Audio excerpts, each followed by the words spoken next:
It's funny how pop culture always seems to portray Zeus the same way, right? Big beard, booming voice, Mm. always ready to hurl a lightning bolt or two. Right, like he's stuck in some kind of godly power pose. Exactly. But the real story, the one we're digging into today from this article, The Dark Truth About Zeus, is way more interesting than just like a highlight reel of divine smiting. Oh, absolutely. Today's deep dive is all about going beyond that kind of surface level stuff.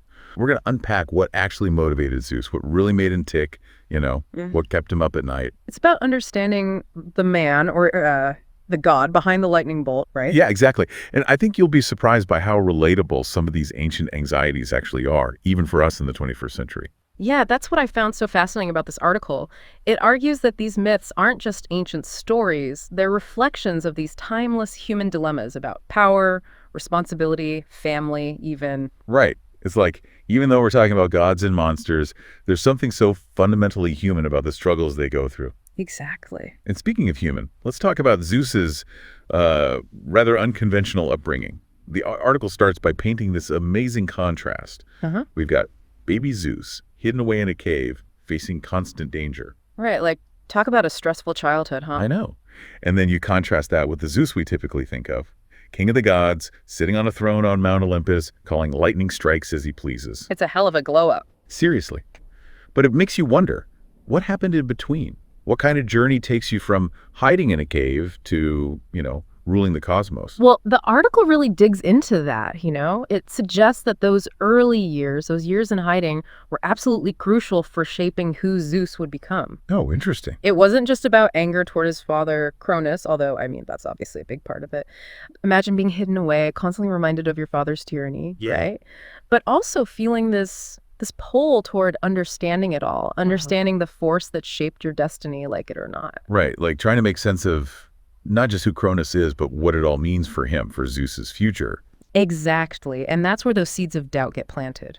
Even in those early years, he's wrestling with this enormous question. Can he break free from the cycle of violence and become a different kind of leader? Or is he, destined to become his father? That's a heavy question for anyone, let alone, God in training.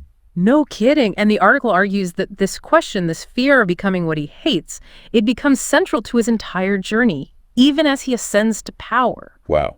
So we've got young Zeus grappling with some serious daddy issues, existential dread, the usual coming-of-age stuff. Right. And then, just to spice things up, enter stage left, the Titanomachy, this epic knockdown, drag-out battle that pits the Olympians against the Titans. You talk about a family reunion. Right. For those of us who might need a refresher, what exactly was at stake in the Titanomachy? Okay, so the Titanomachy, it was essentially a clash of, Titans, literally and figuratively. You've got the old order, the Titans, versus this new generation of gods, the Olympians, with Zeus leading the charge. Right. So it's not just like a family feud. It's a battle for control of the universe. You got it. We're talking cosmic power struggle here, a fight for the very order of existence.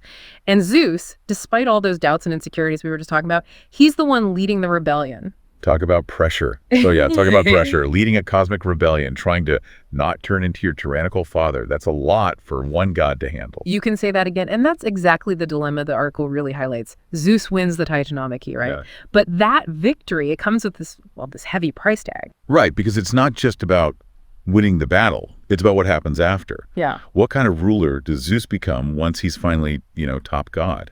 That's the million-dollar question, isn't it? And the article points out that Zeus doesn't just slip into the role of tyrant as easily as putting on his dad's old toga, Thank goodness for small favors, right? Right. But seriously, he's haunted by the memory of Cronus, by that fear he saw in his father's eyes. He knows what he doesn't want to become, but how do you escape that legacy? How do you break the cycle when you're now the one holding all the cards? Okay, so what does he do? Does he go to therapy? Is there some kind of anger management for DD's program we don't know about? Well, I haven't found that pamphlet yet, but one of the first things Zeus does is divide the realms amongst himself and his brothers. Okay, classic power sharing strategy. Exactly. Poseidon gets the seas, Hades gets the underworld. Let's be real. No one was fighting him for that way. Probably not. And Zeus, of course, he keeps the skies and the earth for himself. Fair enough. Divide and conquer, or I guess in this case, divide and not conquer. Well, the article suggests it's not quite that simple. It's a start, sure, but it doesn't magically erase all the issues, right? Zeus is still, a work in progress. He's facing the same temptations, the same struggles with power that any leader throughout history has faced. Right, because power corrupts, and absolute power. Well, you know the rest. But I'm curious, you mentioned that Zeus wants to be different from his father, a different kind of leader. How do those good intentions actually play out, though? What are some of the, shall we say, bumps in the road? Well, the article makes this interesting point about the contrast between Zeus's approach to, governing and how he handles, shall we say, his personal life. Oh, you mean his reputation as being, let's just say, a bit of a ladies' man. That's one way to put it. So, while he's busy trying to create this more just and balanced order on Mount Olympus, his personal life is not exactly a model of restraint or, fidelity. Pretty much. And the article suggests that Zeus's shall we say, extracurricular activities actually reveal a deeper struggle with responsibility, maybe even a fear of intimacy, like he's trying to outrun his own demons, so to speak. Wow. It's wild how, these ancient myths, they weren't afraid to show that even their gods are flawed, Oh, totally. And for Zeus, those flaws, they have consequences. It's a good reminder that no matter how powerful you are, none of us are above the fallout from our own bad decisions. So it's even as a god, you're never really off the hook, huh? Yeah. There's always some kind of consequence, some kind of price to pay. Right, exactly. And I think that's really the dark truth the article is getting at. Not that Zeus is secretly evil, but that even gods aren't immune to the messiness of existence. They doubt, they screw up, they're bound by the same forces as everyone else. It's kind of a humbling thought, right? Oh, totally. And it's kind of driven home by the way the article ends. There's this moment where Zeus acknowledges that he too will one day be challenged, maybe even overthrown, just like his father before him. Oh, wow. So even being king of the gods has his expiration date. That's a lot to process. It really is. But it's also a universal truth that I think we tend to forget. Yeah. Nothing lasts forever, right? Power shifts, things change, and time catches up with all of us eventually. Yeah, even Zeus, it really makes you think about that whole heavy is the head that wears the crown thing. For sure. So we've seen a very different side of Zeus today. Less about the lightning bolt and more about the man, the god, behind them. What's the big takeaway here for our listeners? Why does any of this matter to us down here in the 21st century? Because at its core, Zeus's story, it's about these timeless struggles that, honestly, we all face. I'm talking about the temptations of power, the weight of responsibility, trying to be better than the generation before us.